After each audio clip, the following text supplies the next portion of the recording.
bertemu langsung dengan bukan hanya sekedar abang, guru juga, saudara seperjuangan, berdarah-darah bersama. Saya belajar banyak dengan beliau, Bang Zuma. Masya Allah, Bang Zuma, alhamdulillahirrahmanirrahim sudah ada bersama kita. Dan hari ini eksklusif wawancara Uni Rifa. Silakan dicek Zulkifli M. Abbas dan Rifa MOW melivekan ini secara langsung. Dan kita tidak tidak record ya, ini benar-benar live dari TikTok Uni Rifa. Dan insya Allah juga relay di Zulkifli M. Abbas ya Bang ya, dan juga Rifa MOW. Pertanyaan kita kali ini itu benar-benar bukan pertanyaan yang mungkin teman-teman, kalau Bang Zuma menjabarkan kajian-kajian, teman-teman bisa catat, bisa tulis, dan bukan itu wawancara kali ini nih Bang. Wawancara? Ya, kali ini benar-benar pure eksklusif wawancara. Unirifa mewawancara Bang Zuma. Ini teman-teman ada beberapa pertanyaan yang memang aku ingin Bang Zuma deklarasikan kepada teman-teman sebagai muhasabah buat kita semua, pembelajaran bagi kita. Ada beberapa hal penting Bang. Apologet. Ya. Apa motivasi abang sebenarnya? Karena saya terinspirasi sama abang. Sebelum abang jawab dulu pertanyaan saya ketika nonton Zulkifli M. Abbas channel, di situ saya terinspirasi ingin menjadi seperti abang. Kita tidak tahu akan ada orang-orang di belakang sana yang sama seperti saya. Nah, motivasi abang di awal nih, saya ingin tahu. Kenapa Bang Zuma memilih untuk jadi apologet? Ini kan ranah yang sangat sensitif dan sangat berbahaya. Silakan Bang jawab. Baik, sahabat-sahabat sekalian. Assalamualaikum warahmatullahi wabarakatuh. Ini pertanyaan yang sangat baik ya, yang ditujukan kepada saya. Kenapa harus menjadi seorang apologet? Saya beranjak dari pendalaman materi tentang salah satu ayat di dalam Al-Quranul Karim. Bismillahirrahmanirrahim. Inna syaitana adu fattakhizu adu. Jadi kata Allah, sesungguhnya setan itu adalah musuh bagimu, maka perlakukanlah setan itu sebagai musuh. Sedangkan di dalam Al-Quran surah An-Nas, di situ diterangkan bahwa bisikan-bisikan kejahatan itu berasal dari dua sumber. Yang pertama dari jin, dan yang kedua dari manusia. Kalau dari jin tentu nyata bagi kita itu adalah yang saya katakan tadi, setan atau iblis. Sedangkan dari bisikan manusia itu adalah dari orang-orang yang ingkar kepada perintah Allah. Nah, jadi ada dua hal yang kemudian harus diwaspadai. Yang pertama bisikan kejahatan dari golongan jin dan dari golongan manusia. Kalau dari golongan jin, tentu kaidahnya berbeda kemudian untuk mencegah itu. Sedangkan dari dunia nyata, yaitu orang-orang yang ingkar terhadap Allah, terhadap Islam, ya, kita harus membentuk sebuah gerakan yang nyata gitu. Artinya bahwasanya terjun ke dunia apologet adalah untuk menjadi tindakan nyata menghindarkan ya diri sendiri dan juga umat Islam yang lain dari bisikan kejahatan-kejahatan yang senantiasa digaungkan siang dan malam dari semua arah menuju kepada umat Islam. Siapa pelakunya? Ya, dari golongan manusia. Dan tentu saudara-saudara tahu, diantaranya adalah Pak Bom dan kawan-kawan. Demikian, silakan. Oke, itu pertanyaan pertama selama ini yang aku ingin tanyakan kepada beliau. Dan alhamdulillah Allah izinkan saya bertanya langsung kepada beliau, karena jujur saya termotivasi karena beliau. Pertanyaan kedua Bang, di lapangan saya yang mengiringi abang, mengikuti abang selama ini, dan saya terlibat dalam ranah diskusi ini. Ada hal yang saya temui itu yang menjadi realitas kita, bahwa tidak semua umat Islam mensupport kita Bang.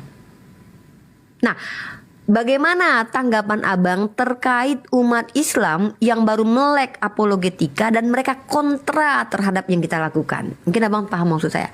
Bagaimana cara kita menanggapi sebagai apologet, dan bagaimana secara pribadi abang menanggapi hal ini? Monggo. Iya, dari saya sendiri ya. Segala sesuatu di atas muka bumi ini itu selalu berjalan berimbang. dalam arti kata bahwasanya setiap sesuatu itu pasti memiliki tesis dan antitesis. Artinya gini, ketika ada orang yang menyuarakan metode penyampaian dengan karakteristik muatan dan cakupannya itu terkait dengan perbandingan agama, maka akan hadir orang-orang yang merasa kaget dengan keadaan itu.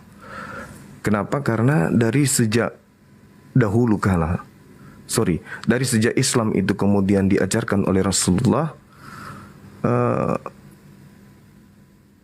hadir kemudian orang-orang yang tidak menginginkan Islam itu disampaikan dengan metode-metode baru. Sedangkan Rasulullah, jangankan metode penyampaian, baca Quran aja Rasulullah mengiyakan. Bagaimana dengan teknik bacaan Quran? Ya, itu Rasulullah mengiyakan. Begitu juga cara penyampaian.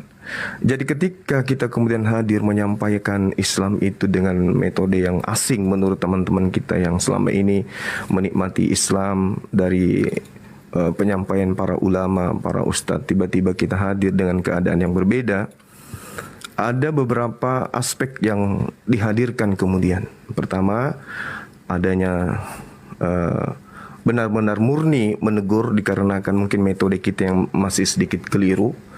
Yang kedua, cenderung kepada iri, dengki,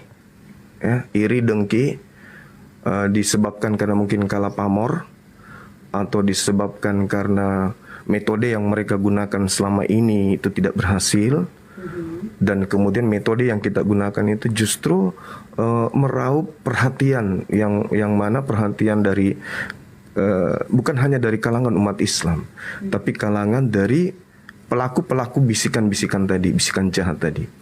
Sehingga euforia itu muncul kemudian melahirkan satu keadaan di mana mereka yang selama ini juga melakukan hal yang sama dengan cara yang berbeda itu merasa iri, dengki.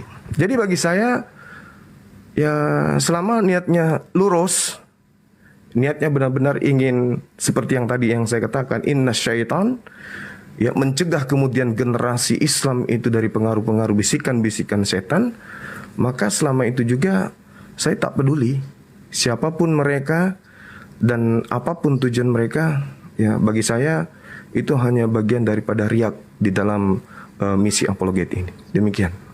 Itu pertanyaan yang ketiga, teman-teman. Nah, ada pertanyaan lagi yang ingin saya ajukan kepada Bang Zuma, dan ini saya berharap impact positif buat kita semua. Pertanyaan ini saya berharap jawaban ini menjadi advice buat kita semua. Buat kita semua ya. Nah, Bang, ranah apologetika ini menjadi ranah yang diminati oleh teman-teman kita. Banyak pelaku diskusi mulai bermunculan, Bang. Abang harus akui itu. Mulai dari orang-orang yang memang punya basic akademik yang memang mumpuni atau kredibel, ada dari orang-orang yang bahkan kita tidak tahu siapa mereka. Nah, nasihat Abang, masukan Abang buat mereka-mereka ini, Bang, yang baru muncul dan kemudian ada beberapa tipe nih, Bang. Kalau saya perhatikan di lapangan ya, ada yang memang mereka itu lebih ke menyerang agama Kristen secara maksudnya memang betul-betul pure bertanya dan kemudian mengupas tuntas secara logika salah segala macam, tapi terkadang mereka tidak menambahkan value agama mereka sendiri untuk menjawab bagaimana Islam. Nah, ini nasihat dari Abang Zuma. Kalau teman-teman dalam ranah apologetika panggil beliau Gurunda, saya panggil beliau Abah karena bapak rohani saya ya, teman-teman ya. Bagaimana nasihat Abang untuk para apologet yang baru muncul, ingin menjadi apologet berkualitas, rule apa yang harus mereka jalani? Silahkan Bang, ini buat mereka semua dan saya pribadi. Iya, baik. Jadi gini, terkait dengan dunia apologet, bagi Bang Suma itu adalah bukan hal yang baru. Dan Bang Suma ini bukan pelaku pemula dalam arti kata saya yang memulai, Bang Suma yang memulai ini. Tidak. Jauh sebelum itu dunia apologet itu sudah ada. Perdebatan itu sudah terjadi. Dan saya salah satu penikmat daripada debat lintas agama ini. Misalnya ada guru-guru kita, Bunda Umi Irina, Irina Handono, ada guru kita Iksan Mokoginta, ada Zakir Naik, Ahmad Deda, dan seterusnya. Saya kemudian merasa beliau ini adalah orang-orang yang memiliki potensi yang sangat luar biasa untuk menggaungkan Islam ini dengan metode yang berbeda. Lalu kemudian saya terjun. Apa landasan saya? Innallaha yuhibbul ladzina yuqatiluna fi sabilihi saffan. Itu Allah mencintai para pejuang yang tersusun dengan rapi di medan tempur, kokoh, kemudian persatuan itu laksana bangunan yang kokoh. Bukan malah justru kita hadir merusak bangunan yang ada. Allah mencintai perjuangan ketika perjuangan itu kita selaksa prajurit ya di medan tempur, antara pasukan yang lain dengan pasukan yang satu saling membackup. Ini niatnya harus kayak gitu, bukan malah tampil menyiko, tidak. Sehingga yang saya alami adalah ketika saya menjadi seorang murid dari para apologet, ya meskipun mereka nggak langsung, saya nih nggak langsung bertemu mereka langsung ya. Murid rohani ya? Iya, murid rohani. Tapi paling tidak saya ngerti, ini medan tempur harus diciptakan. Jadi medan perang itu kita buat untuk kemudian kita bertempur. Yang aneh saat sekarang ini adalah ada yang membuat medan perang, tiba-tiba muncul masuk di medan tempur, entah dari mana datangnya, mengaku sebagai kapten, mengaku sebagai jenderal lapangan. Nah inilah yang kemudian tidak disadari oleh sahabat-sahabat. Padahal tidak kayak begitu. Al-Quran kan sudah menjelaskan, innallaha, sesungguhnya Allah, yuhibbul ladzina yuqatiluna fi sabilihi saffan ka'annahum bunyanun marsus. Allah mencintai kemudian orang-orang yang berjuang di jalan Allah, mereka teratur, mereka tersusun dengan rapi, selaksa bangunan yang kokoh yang tidak bisa kemudian diruntuhkan oleh musuh. Ini mah tidak. Tiba-tiba muncul kemudian, kita ini lagi perang. Dalam strategi perang, terkadang cara kita menghindar dan cara kita menangkis serangan itu membuahkan satu gerakan tambahan yang orang yang tidak terjun dunia perang itu nggak ngerti gitu loh. Tiba-tiba kita muncul sebagai penonton, sudah jadi penonton, menjadi kritikus, kemudian menjadi orang yang memiliki kemudian tujuan ingin mendapatkan ruang lebih daripada orang yang sudah berjuang. Bukan kayak gitu. Jadi saran saya, silakan ciptakan medan perang sendiri. Habis itu, setelah musuh besar ada di depan kita, mari kita bersatu untuk meruntuhkan musuh itu. Jangan justru yang berjuang di lapangan ini yang kemudian Anda serang dari belakang. Itu naif, itu naif. Ya, saya hanya mendoakan kepada teman-teman yang mudah-mudahan niatan yang ada ketika terjun di dunia seperti ini itu benar-benar murni, bukan mencari nama, bukan ingin dikenal, bukan ingin terkenal, bukan ingin disanjung, bukan ingin mendapatkan keuntungan pribadi, bukan mencari hidup, bukan mencari nafkah di dunia apologet. Jangan. Kenapa? Kalau itu tujuan saudara, tunggulah, Anda akan sakit. Anda akan sakit. Dan ya, itu dia. Kecewanya inilah yang akan melahirkan kesakitan. Ya, kembali merenung bahwa tujuan kita terjun ke dunia apologet ini murni ilallah, karena Allah, bukan karena tendensi apapun. Demikian.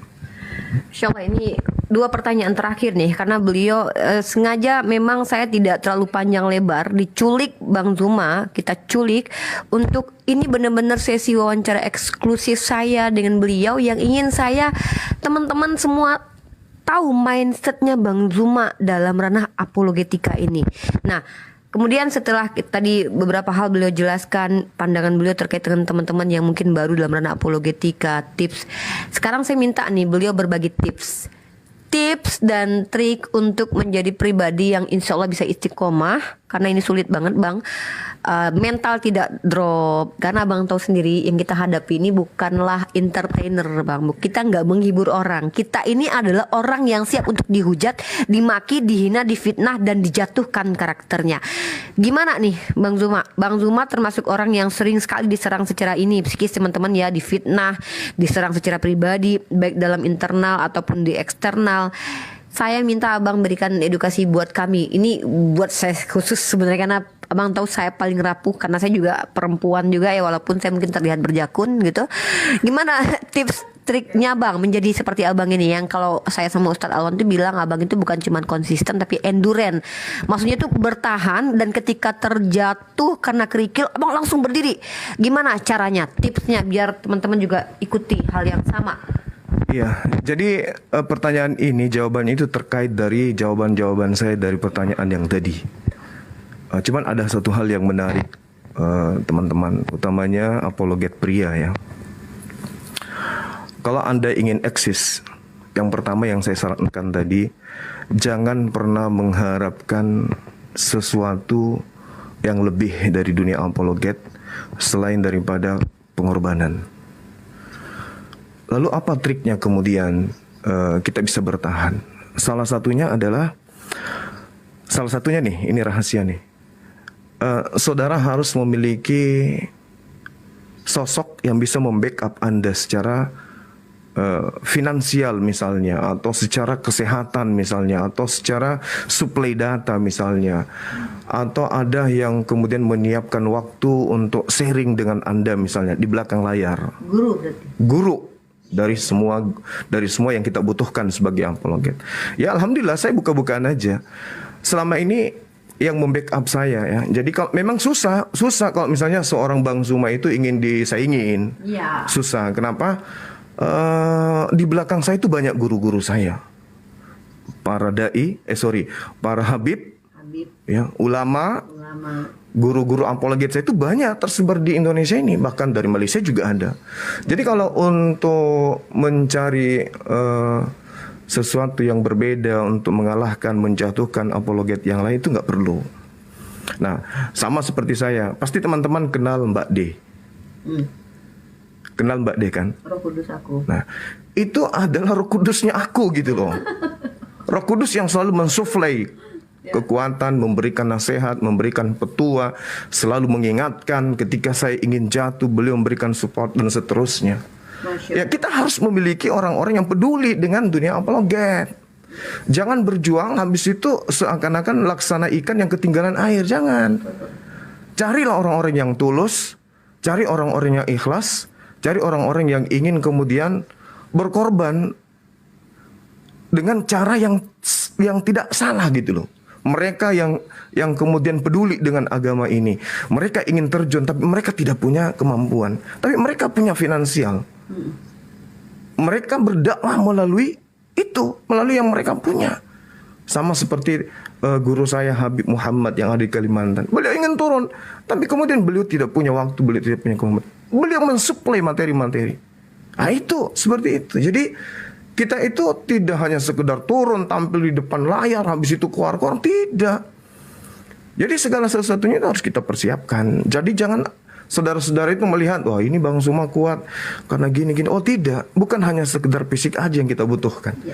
Kita membutuhkan sahabat-sahabat yang mau berjuang bersama-sama. Jadi Bang Zuma itu di depan layar aja sendiri. Tapi di belakang saya itu ada Mbak D, ada Dinda Hendra, ada Kotoni, ada siapa lagi? Kurya Smoto, ada Ustaz Wafi. Ya banyak orang-orang yang mumpuni di belakang Bang Zuma itu. Jadi susah memang diruntuhkan Zuma. Ustaz Alwan. Ya, ada Ustaz Alwan, ada banyak lah pokoknya. Ya, ditambah lagi dengan hari demi hari bertemu dengan orang-orang yang peduli dengan dakwah ini.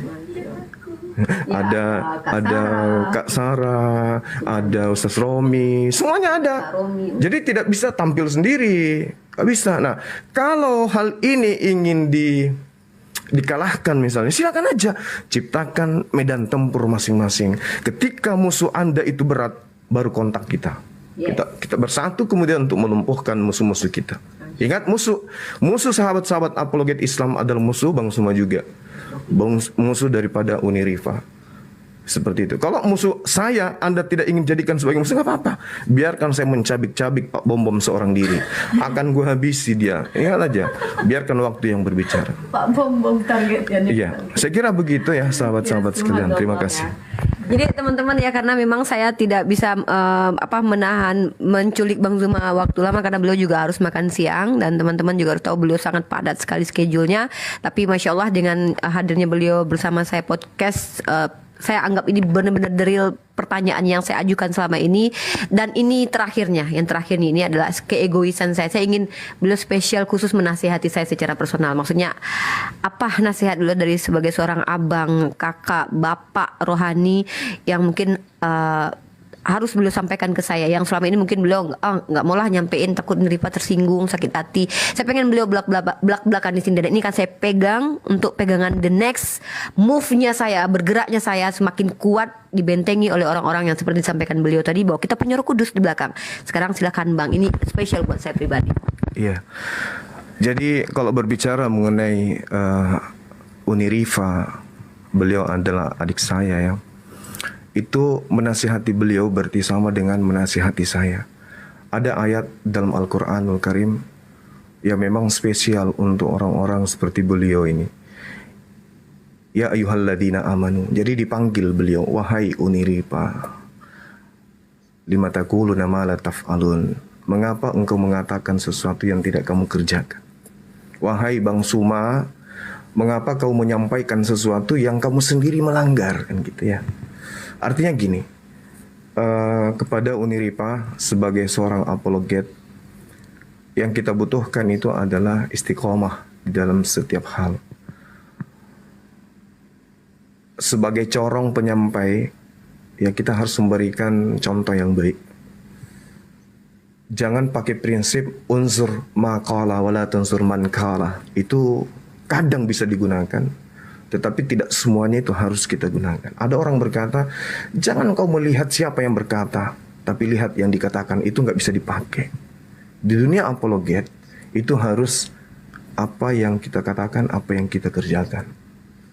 Kita tidak boleh kemudian mengatakan, kami pembela Islam, tetapi kita sendiri yang kemudian menjatuhkan marwah Islam. Itu nggak boleh. Biarkanlah orang berceloteh apapun tentang kita. Kita sibukkan diri kita untuk memperbaiki diri. Ingat, tidak ada manusia yang luput dari kesalahan. Semua manusia itu ada pada titik itu. Ketika kita sampai kepada titik itu, maka solusinya apa? Baca At-Taghabun ayat 9. Apa kata Allah? Kita akan dihimpun kemudian. Orang-orang yang beriman, beramal soleh, sebesar apapun dosanya, kata Allah, akan dihapuskan semuanya dan akan dimasukkan ke dalam jannah. Artinya kalau hari kemarin, hari ini, dan esok kita jatuh dalam sebuah kubangan dosa, maka kita bangkit kemudian untuk memperbaiki diri.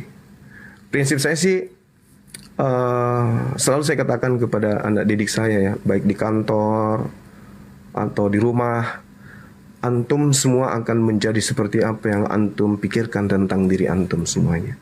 Kalau antum berpikir Anda akan menjadi orang baik, insya Allah akan menjadi orang baik. Apapun itu. Oleh karena itulah kemudian jadikan semua yang kita temukan dalam kehidupan ini sebagai pelajaran untuk mendewasakan diri. Ya, begitu juga dengan Uni Rifa, keadaan cara pandang orang terhadap Uni Rifa dengan cara pandang orang terhadap orang yang tidak di dunia apologet itu berbeda. Jadi kalau di dunia apologet seorang Uni Rifa itu jatuh dari meja, itu akan mengheboh dan akan melahirkan sebuah pemaknaan dan bias yang banyak. Tapi kalau seorang yang tidak di dunia apologet, jangankan jatuh dari meja, keinjak truk pun hanya melahirkan sebuah kalimat innalillahi wa inna ilaihi rajiun. Tapi kalau apologet tidak, sudah dia mati masih juga menjadi bahan pembicaraan dan seterusnya. Oleh karena itulah, mari kita menjaga sikap, menjaga diri, membenahi diri. Kemudian yang paling terpenting itu adalah bagaimana kita memperlihatkan sisi luar kita sama seperti sisi dalam kita. Insya Allah. Seperti itu. Insya Allah. Masih ada lagi? Ini pertanyaan terakhir. Oke, baik. Masya Allah, subhanallah. Makasih banyak buat Abang Zuma, sehat selalu, terus selalu jangan lupa untuk selalu ingat bahwa kami adik-adik kami para new apologet ini butuh masukan-masukan positif, dan jangan sungkan, jangan ragu untuk mengatakan salah ketika memang kami berada di kesalahan gitu. Dan mudah-mudahan ini menjadi semangat buat teman-teman yang masuk ke ranah apologetika ini, karena kalau saya lihat sekali banyak sekali yang tertarik berada di ranah apologet ini. Baik mereka masuk ke dalam ranah debat, mereka menonton Bang, setiap hari view bertambah, setiap hari subscriber bertambah, setiap hari pendatang-pendatang baru itu bertambah, setiap hari orang melek kristologi Bang. Dan mudah-mudahan Abang sebagai panglima perang kita, komandan kita, itu benar-benar menjadi sosok yang bukan hanya memberikan edukasi knowledge, tapi seperti yang saya pelajari di kampus saya, bahwa proses belajar mengajar itu bukan hanya transfer knowledge, tapi transfer akhlak juga. Mudah-mudahan bisa menjadi selalu contoh suri tauladan kita semua, dan saya juga bisa mengikuti apa yang telah dinasehatkan, dan insya Allah istiqomah dalam apa yang saya inginkan dan apa yang saya tuju gitu. Itu saja mungkin teman-teman podcast kita kali ini, wawancara eksklusif Unirifa kepada Bang Zuma. Mohon maaf jikalau kami berdua selama menjadi apologet ini, saya rangkumkan hari ini, kami mengucapkan sesuatu yang salah, menyakiti hati orang-orang di luar sana. Kita insya Allah meminta maaf ya Bang kepada Allah, kita meminta ampun, dan semoga Allah ampuni kita. Dan mari kita sama-sama berjuang, teman-teman di ranahnya masing-masing. Insya Allah. Terima kasih banyak Bang. Saya akan tutup. Oke, silakan. Penutup dari saya teman-teman sekalian. Jadi pertama saya mohon maaf yang sebesar-besarnya kepada sahabat API Bandung ya, kemarin tidak sempat jumpa dikarenakan jadwal keretanya itu memang sudah terjadwal, sehingga kami nggak bisa kemudian untuk menunggu lebih lama lagi kepada sahabat API Jabar, Jawa Barat. Insya Allah ke depan habis Lebaran ya, kalau panjang umur kita akan berjumpa kembali. Amin. Untuk kemudian menyusun rencana-rencana strategi yang kita akan gunakan di dalam membangun kemudian ukhuwah Islamiyah melalui Apologet Islam Indonesia. Dan kepada sahabat-sahabat dimanapun berada se-Jabodetabek, besok kita ada kegiatan 25 hari Ahad pukul 10 ya sampai selesai. Tempatnya di Masjid Kuba ya. Tempatnya Masjid Kuba Depok. Dan ini acara untuk umum? Acara untuk umum. Ya kebetulan saya diundang untuk hadir di sana. Enggak, saya hanya sebagai sebagai ketua penasehat pembina hadir di situ. Dan kalau diminta sebagai narasumber pasti hanya terkait dengan materi-materi API kristologi aja ya. Saya bukan ustadz. Nah, kemudian yang kedua, kita buru-buru nih karena saya ditunggu dari produser untuk reading film yang akan main di Betawi ini di Jakarta. Insya Allah habis Lebaran, kalau sudah deal sebenarnya, cuman mau reading lagi, ketemu dengan kru film. Insya Allah kita akan lebih banyak di sini di Jakarta terkait dengan penyelesaian film Sabeni film Betawi. Saya jadi salah satu aktor yang akan main di sana. Aku peran pembantunya nanti. Tarik kabel Ya. Saya kira gitu ya. Dan kepada sahabat-sahabat yang lain yang banyak membantu para apologet selama ini ya. Rendang Bang, rendang. Ya rendang juga, kok rendang pula. Ya Mbak D sehat selalu, panjang umur ya, mudah-mudahan semuanya baik-baik aja. Dinda Hendra, Kotoni, dan yang tidak mau disebutkan namanya yang lain-lain semuanya ya. Terima kasih banyak atas perjuangan antum semua bersama dengan kami di belakang layar. Kiranya Allah memberikan rahmat dan hidayah. Amin. Untuk antum semuanya, panjang umur, sehat selalu. Sekira gitu, dan juga semua netizen dimanapun berada ya, di channel-channel yang berafiliasi dengan Komal Uniripa, panjang umur, sehat selalu. Amin. Dimudahkan semua urusannya.